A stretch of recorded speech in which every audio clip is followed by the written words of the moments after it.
Hey everyone, thank you for taking the time to join the TechBrief for HCL OneTest. Today we'll be discussing what's new in 10.5 and focus on GitHub Actions. My name is Riley Robinson and I'll be your moderator for today. A few housekeeping rules. This session is being recorded. If you do not want to be in this recording, please drop now. Also, if you have a question, please post it in the questions tab below. And now I'll pass it over to Martin. Thank you very much, Riley, and thank you everyone for joining this session about HCL OneTest 10.5 release that we just released a couple of weeks ago at the end of last September, I believe. All right. So today I'll be your speaker. I am Martin Lecuyer. I am product manager for HCL OneTest. I was development engineer before I was development manager on HCL OneTest. So that's sort of, I think, the first time. Maybe some of you have already been participating to such webinars, and that's the first time I'm doing this. And I'll be accompanied today by Stuart Walker, that will be providing a little demo at the end of this session about the GitHub Actions. Stuart, you want to say a word? Yeah, hi everyone. Great to be here and great to be with you, Martin. Nice to have you on board as a new product manager for OneTest. Wonderful, thank you very much, Stuart. So let's dive into this modern testing platform that we are releasing. I don't exactly know to what extent all of you are familiar with the HCL DevOps portfolio. I'll be doing a quick recap about what are the different things that are composing this portfolio, and reintroducing also the HCL OneTest as an overall product set. We have been investing this recent years into the modernization of our offering, and with the 10.5 release, we have expanded our capabilities around this modernization, right? So we are expanding the things in the same directions than we did over the year before that, as we are going to see. That's the sort of the agenda we will be covering today, right? So the HCL software DevOps portfolio. So today we have a portfolio solution that really help to drive customers who are trying to achieve the goals of releasing better and faster code to production, and help them to get the value that they need from the investment they are making already into their existing environment, right? So what you are seeing here is a typical DevOps infinite loop. Possibly some of you have already seen such icon or such slide, or maybe, I don't know, maybe you are familiar already with the concept. It lists all the phases and all the stages that organizations have to go through when they are releasing their product from code down to the production. So they have to push some code, build it, test it, secure it, deploy it, push it into production, and then operate a set of feedback on this, and replans and continuous integration and continuous delivery, right? So that's sort of infinite loop. And the questions we are answering is how can we help customers, and how can we help you to maximize the value of these cycles, right? And so we are a complete solution and composable platform. We're complete because, as you can see, there is an HCL software DevOps product for nearly each of those stages, and composable platform because you might be already using Jira, you might be already using GitHub as a development environment, and the questions we have is how can we get inside your environment and bring the value that we have to bring, without removing any investment you've been doing in the past, because you've been investing on already existing environment, and that's just great. We're going to fit into this, right?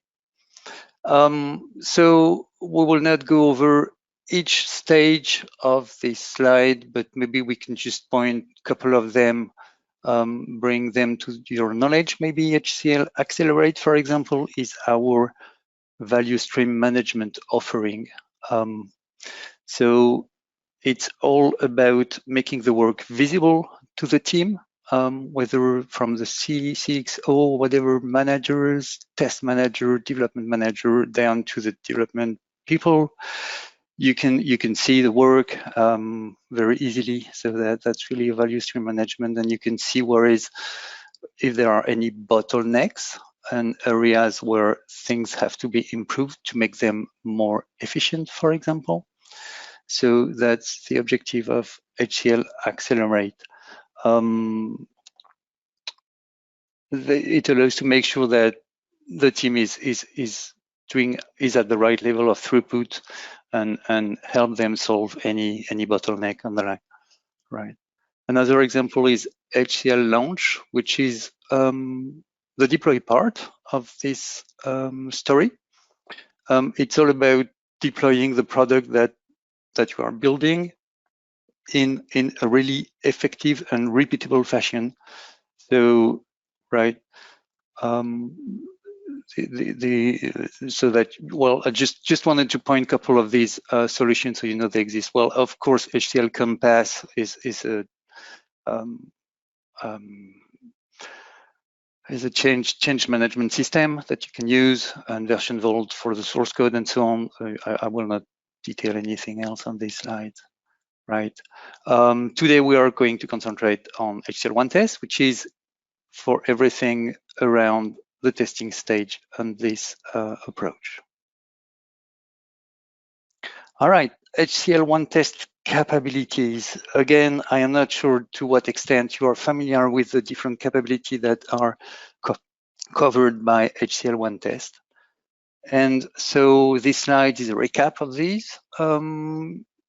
So first, HCL OneTest is about UI testing. So UI testing means the user has a browser or a Windows application or maybe a mobile, and simply clicks on the buttons, fill data into the forms, and submit them, right?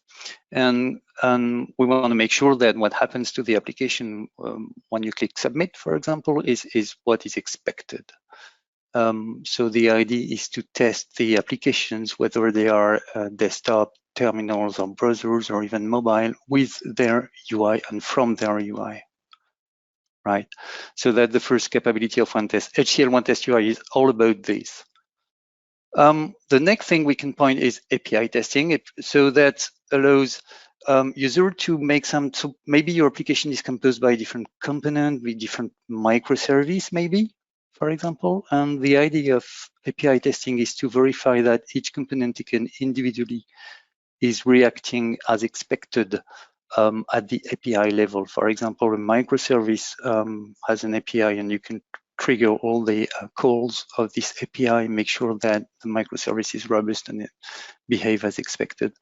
This is all about HCL OneTest API. API testing covers a very wide range of protocols, mainframe, legacy protocols, of course, HTTP, HTTPS, and so on, MQ, and a very large set of protocols. All of these solutions can be put together into what we call a compound test, allowing you to make what we call an end-to-end test. For example, you can start a test by logging into a platform with a browser, doing some actions, for example, searching an item and putting that item into a cart and placing an order. And then you might want to verify that what should have been done at the API level, for example, in the database, has really been done. So you would use HCL OneTest API to place a test at the API level to make sure that the database contains your order, for example. And then you might continue with a mobile test to check or cancel that order, for example. That would be an end-to-end use case. So you can associate your test together in what we call a compound test. Everything is communicating very well from a capability to another one. HCL OneTest performance is all about performance testing, and it allows to create realistic workload on the application. So I think the keyword here is about realistic. It's not just about doing the same thing thousands of times in parallel or things like this. It's really about creating realistic workload to make sure that, for example, the application doesn't crash on Black Friday or whatever workload, exceptional workload that maybe you're facing in your businesses. All right, so that's the testing capabilities. To these three testing capabilities, we are adding two support capabilities, I would say. The first one would be the test data fabrication. Is a feature really convenient for, especially for performance testing, where you can, with a simple click, generate data sets with 10,000 lines, for example, and you can have a new fresh data set each time you run that performance test, because when you run a performance test with 10,000 virtual users, you probably don't want those 10,000 virtual users to use the same login and password, for example, obviously. So test data fabrication is about this, helping to generate appropriate data for testing. And service virtualization is really convenient for stubbing some components of your system. For example, when you have a component that is contributed by a business partner, when you have someone that is, when you have a component which is not available because that business partner did not deliver it, or I don't know, has a server not available at one time, or maybe you have you are using some external systems that are paying, for example, that are paid service. You don't want to pay for each time you run a test, right? You really want to be able to run your test whenever you want, as fast as you can, and without paying any extra cost. So in this case, you would have to use service. You would have to stop that external component using that service virtualization feature. This is all about HCL OneTest virtualization, right? So all of these components are together inside HCL OneTest server, which is our cloud Kubernetes server into which you can log into this system, see your test, organize your test, and run your test, obviously, and then view their results, right? So you have an access, you have a role, and depending on your role, you have permissions. And so you can see the things and run the test and view the results. And that's the platform hosting all those sort of capabilities together. Right, in what we've been doing these last couple of versions and years, maybe divided into the three different buckets or teams, like enterprise ecosystems, ease of use and technology integrations. Enterprise ecosystems is how we get inside, existing ecosystems, existing environments that you are already using. Ease of use is how we can offer the maximum value for users and maximize the way that you're visualizing the test and the results. And technology integration is, an answer to the questions like, do we support, Jira, do we support GitHub, or things like this. On the enterprise ecosystem subject, we've been offering the ability to run unit tests from the server. We've also been adding the capacity to run source scan with HCL AppScan cut sweep from the server, and using remote Kubernetes cluster that is an answer to the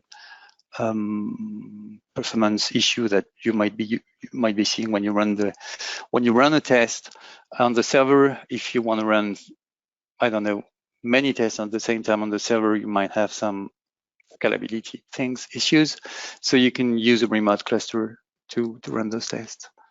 And we made available our HCL OneTest server on Microsoft Azure, right? So in addition to OpenShift and to Kubernetes. And the ease of use subject, we've been adding last couple of versions, the system modeling things, which allows to decompose, modelize your system, model the system into components, associate the component together, and make some associations between system model component with virtual services and test suite. And we've been adding team spaces as a way to share, what is shareable between two projects, between any project at the same level. For example, system modeling and infrastructures, agents, and things like this. On the technology integration subject, we've been integrating with Azure DevOps as a change management system provider, meaning that you can create defect or artifact into Azure DevOps. We've been making lots of Jenkins integration enhancements, offering the capability to view some result data with Grafana and connect with IBM Enterprise Test Management, associating some tests and some test results with some artifact from ETM. We've been doing this last year's. In 10.5, what we have been adding, as I said, we're continuing investments on modernizations. We have been adding our capability to orchestrate the test execution through GitHub Actions for those customers who are using Microsoft GitHub workflows. On ease of use subjects, we've been adding the capacity to run tests periodically, and we have been integrating HCL Compass as a CMS provider, meaning that you can now create some defect in Compass from HCL OneTest server. GitHub Action, we'll have a demo of this nice feature at the end with Stuart. It's all about, it's very dedicated for people who are using GitHub workflows. So a workflow in GitHub is something that can be triggered on any Git event. So for example, if you do a push or a commit in a repository, you need to kick off a build, or you might want to kick off a build. And so that build is based on the execution of workflows. And the workflow is composed by GitHub Action and can be triggered by any Git event, for example, merge, create branch, whatever, commit. And it can be run those GitHub Actions on virtual machines, physical machines, or containers. And that's the way workflows are working. And what we're delivering in this 10.5 version is the capacity to have a GitHub action that would execute tests. And they are stored on Marketplace, as we're going to see in the demo later, so I don't insist on that too much for now. The next thing we've been adding is the capacity to make some recurring runs. In the past, we already had the capacity to schedule a run in the future, but we didn't have the capacity to express that that run should be repeated every day or every week. And so you can now program, or not program, but you can now express the scheduling, the periodicity of each run. And that's really convenient for regression testing, right? As it really helps the regression. You can do, I want to run this test every day or every week, whatever. And the Compass integration, as I said, so HCL Compass is now becoming, as Jira and Azure DevOps, one option for you to use. And so you can connect to a Compass server, and then from OTS, you can automate the creation of artifact into Compass. And as you can see here, for example, in a result, you can keep the defect, you can keep the link to that Compass item that you created for it, right? That's something we've been adding in 10.5. That's the three things I wanted to insist on. We've been making lots of other things that are dedicated, for example, for UI testing. I will not go through all of them, but for example, we have been enhancing the story about the version of the extension required for the Google Chrome browser to record with. We have been provisioning, offering the ability to provide some arguments to the web browser before recording. We have been adding some support for changing the PDF generated from the unified report of OneTest UI. We have been support for Safari 15 and enhancement to the Jenkins plugins and to the API for datasets. On performance testing, we've been offering the ability to change options in the test that were about hiding or showing sub GUI when you run a test for SAP. I don't know if some of you are users of this SAP extension. And we also support now in performance testing and UI testing for SAP the capacity to use regular expressions to designate object IDs, SAP object IDs. So for example, from a run to another one, sometimes the SAP server changes just one field in the path of object IDs, and you can use regular expression to match, so that you're not obliged to change the test by hand, and the test is still executable when the server slightly changes at some point. We brought also some enhancement to the web analytic things, like copying table that you can paste directly in Excel, for example. API testing, we've been also enhancing the Jenkins plugins. We've been bringing some great support for managing credentials and many other nice features. Won't go into too much detail of these, right? And about the server enhancements, we revisited the TeamSpace landing page, and we tried to show on that TeamSpace landing page directly the statistics for each project about where are we in terms of testing accomplishment for each project.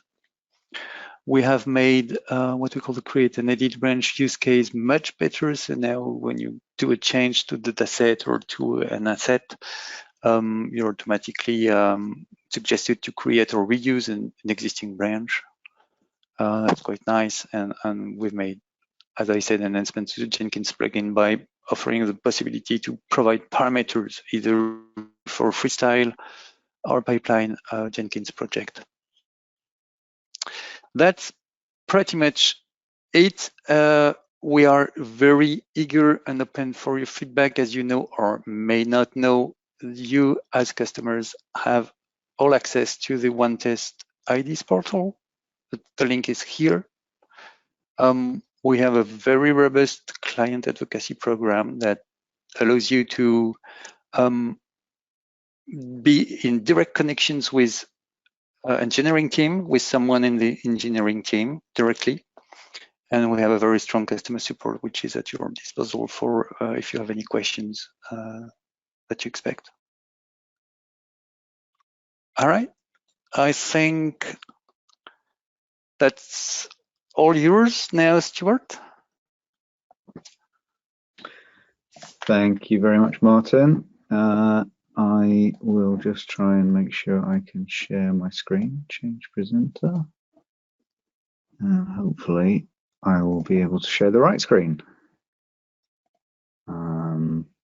There we go. So hopefully, if I'm sharing the right screen, you'll see my GitHub marketplace.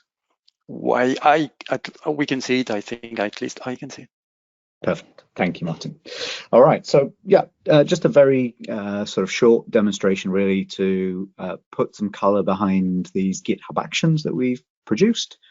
It's fair to say that without these GitHub Actions, you could integrate OneTest into your pipelines in GitHub, but it was a bit tricky. It was a bit fiddly, and for each of the different products, there was a different technique or strategy, and it could be cumbersome for customers. So we were petitioned, I suspect probably through the ideas portal that Martin just showed, to make this easier with a native integration, and that's what we've released this time around. So in order to use these plugins, all you need to do is go to your GitHub account, search in the marketplace for the OneTest actions, and you'll note there are 5 actions, because there are 5 different executable targets. There is the OneTest server, and there are the 4 desktop variants, or the 4 individual products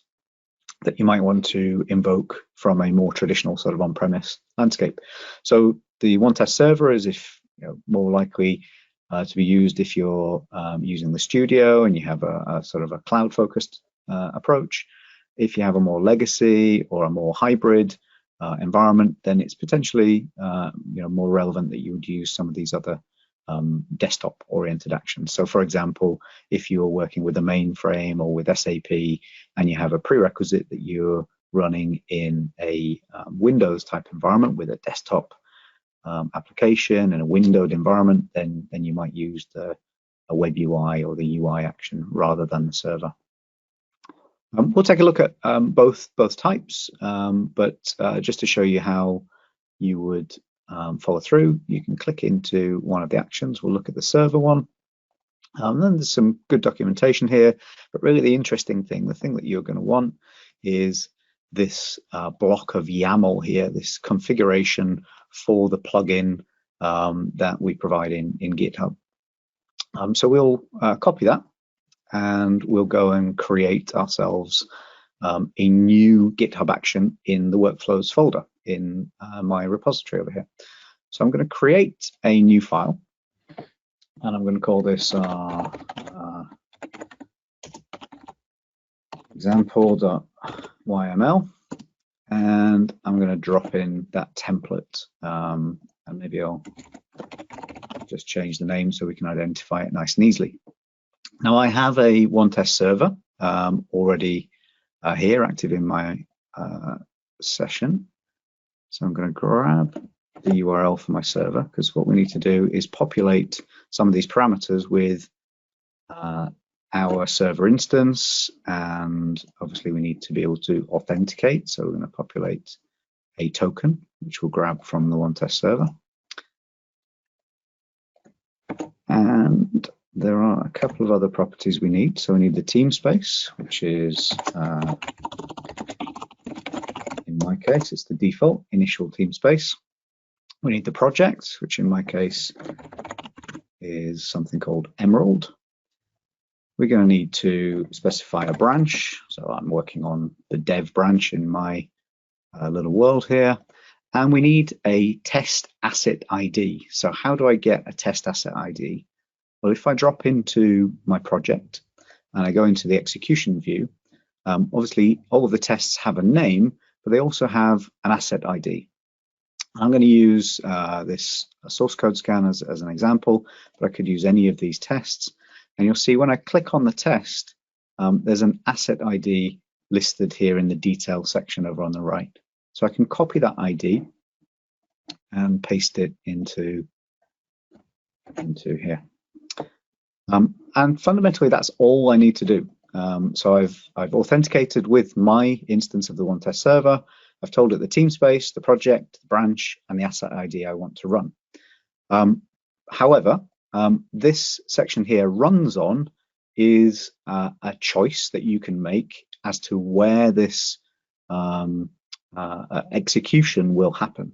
So from my perspective, I don't particularly want to go down the self-hosted route, which we'll come on to talk about in a second or two. What I want to do is have GitHub host an Ubuntu container that will run this plugin, run this execution against our OneTest server. So it means I don't need any infrastructure on premise. This is all pure cloud, if you like.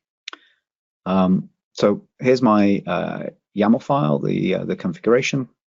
If I now go through into the actions, I can see there's a couple of actions I already produced earlier on, which we might take a look at. But here's my new one. Here's the HCL OneTest server webinar. It hasn't been run yet. If I want to run it, I'll simply trigger run workflow. And what we might do is try and grab 2 windows in view at the same time, so we can see what's going on here.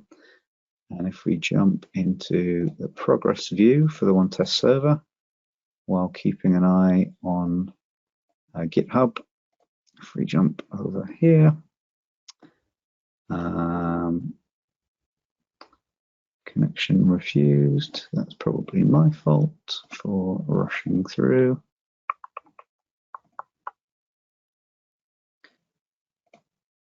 I suspect what I've done is I've mistyped the host name or something along those lines. Doesn't look like it, does it?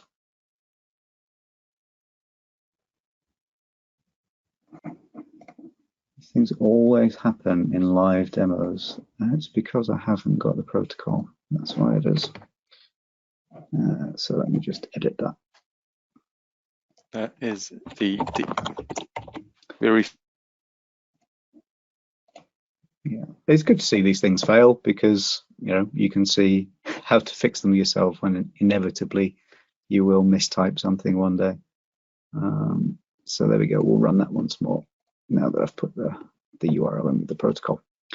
So we triggered it for a second time. I think I triggered this. Yeah, we did. And we can see the action is now queued, ready to go. It's started.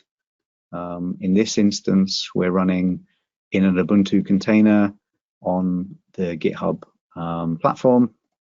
We can click through and we can see what's going on. It's setting up the job. It's getting ready to execute the test.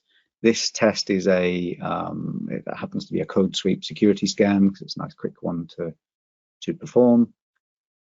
And then when that gets underway, we'll see the execution come into progress and we'll be able to see the result populate into the dashboard here. There we go. So we see the test execution status is now running.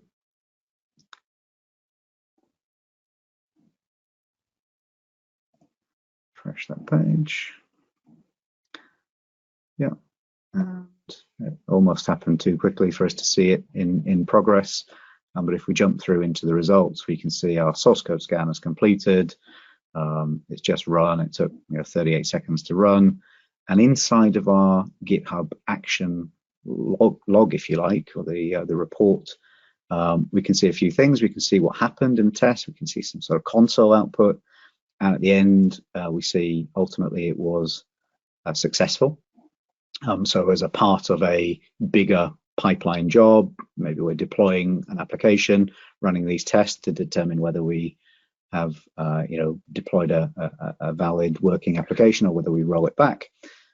We also get these reports here, which would give us an indication of, in this case, we've done some kind of a security scan, and we could click through and sure we can find if there were a problem, what that problem were.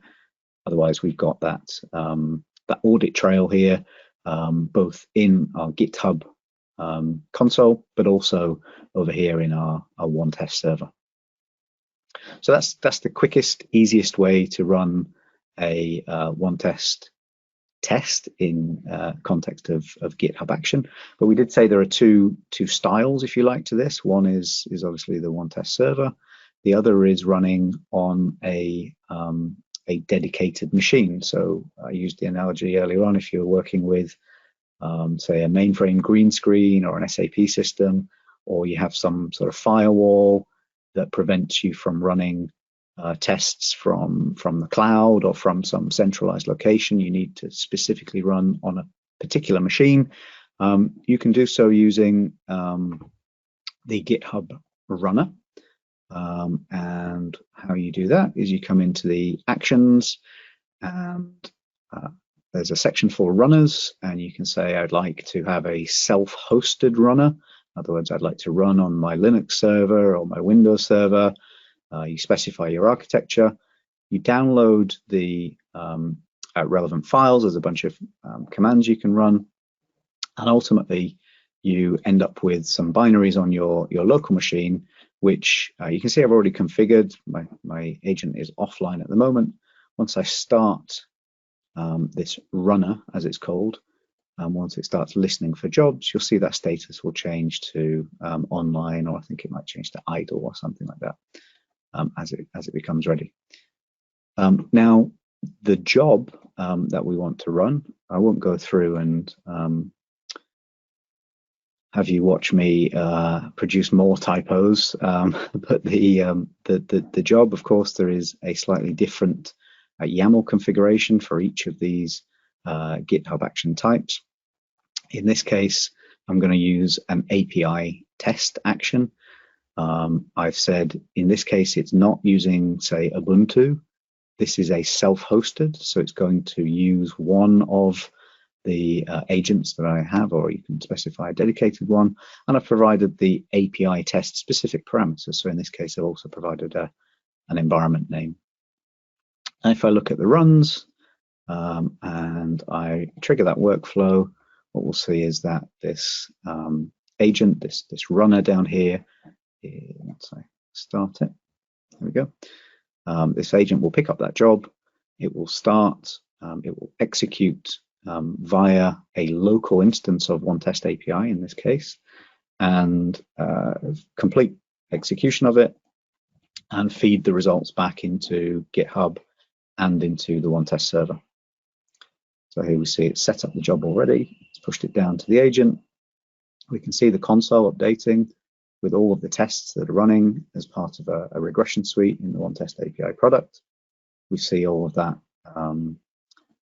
sort of log information down here in the console, and ultimately we see a reflection of that across here in the OneTest server as well. This regression suite here has just popped in, having just completed. So that's it. It's really quite simple. It's not rocket science. It's there to simplify the process of integrating into your pipelines when you're using GitHub Actions. And so, yeah, any questions, we'd be happy to answer. And otherwise, back to you, Martin. Thank you very much, Stuart. We're a bit late. I'm not sure. I don't know if we have questions. Maybe we do. We have one question. Can performance tests be done on a desktop application using HCL OneTest performance tool?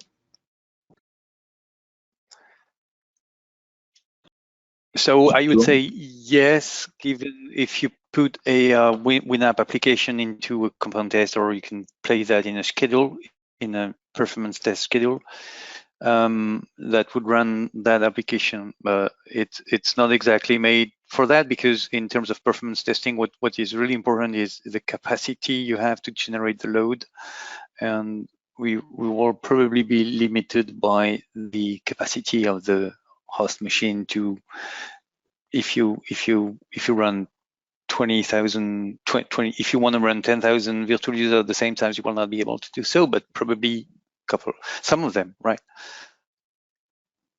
That would be the immediate answer. Yeah, and there's, I suppose, we need to have a discussion about it, because it depends what you mean by performance testing a desktop application. It could well be that actually what you mean is we have a desktop application and it calls some server on the back end, and actually it might be the server on the back end that you want to performance test. It just happens to be triggered by a desktop application, and in many cases, not all, but in many cases, we can actually simulate the traffic between the desktop application and the back-end server in order to simulate that higher throughput and higher load, or potentially there's a different approach we can take depending on what type of client it is. So SAP GUI, for example, we have strategies for performance testing through SAP GUI, which is a thick client desktop application, and others as well, be it right, Cball or Citrix and things like that. Right, of course, if it's about recording a thick client, that's possible. If you're right, so probably need to talk more about this. And we do have one more question. They said, not sure I understand the concept of the local agent in the second part of the demo. Can this be explained? Sure, I can take that one again, no problem. So the idea behind having 5 different GitHub actions is that each of the I don't know how to best explain it, but methods, let's say, of executing a test require a different approach.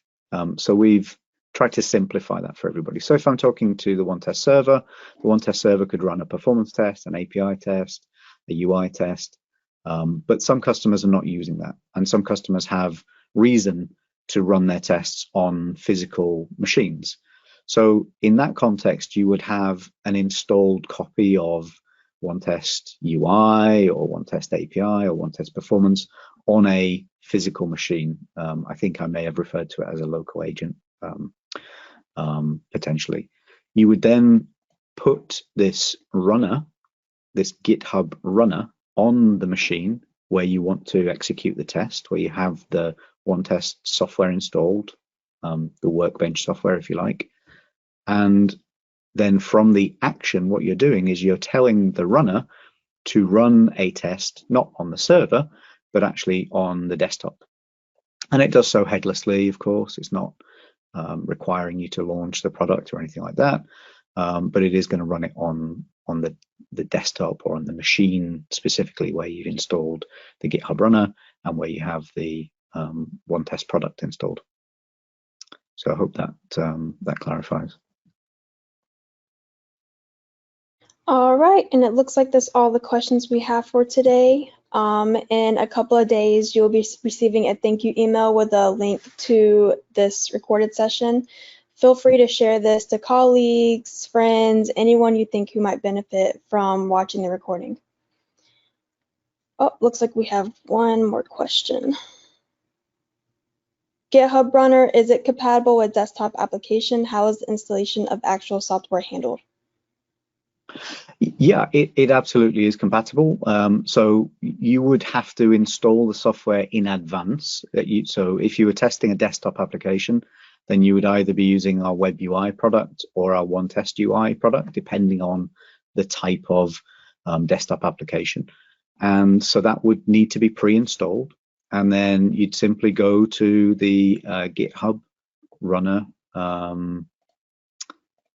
configuration here, and you would register a new self-hosted runner on the machine where you have the software installed.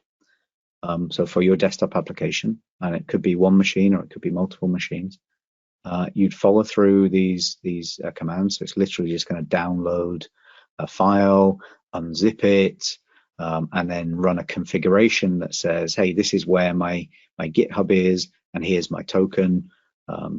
And from there, your runner is then registered to your GitHub account and is available to deploy jobs onto.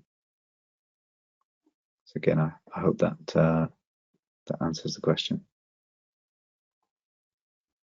And it looks like that was the last question. Again, thank you for everyone joining, and I'm gonna say this again, but there will be a thank you email sent to you in a couple of days with the link. If you want to send it to anybody, you're more than welcome to. And thank you for joining, and I hope you guys have a great rest of the day. Bye. Thank you, everyone.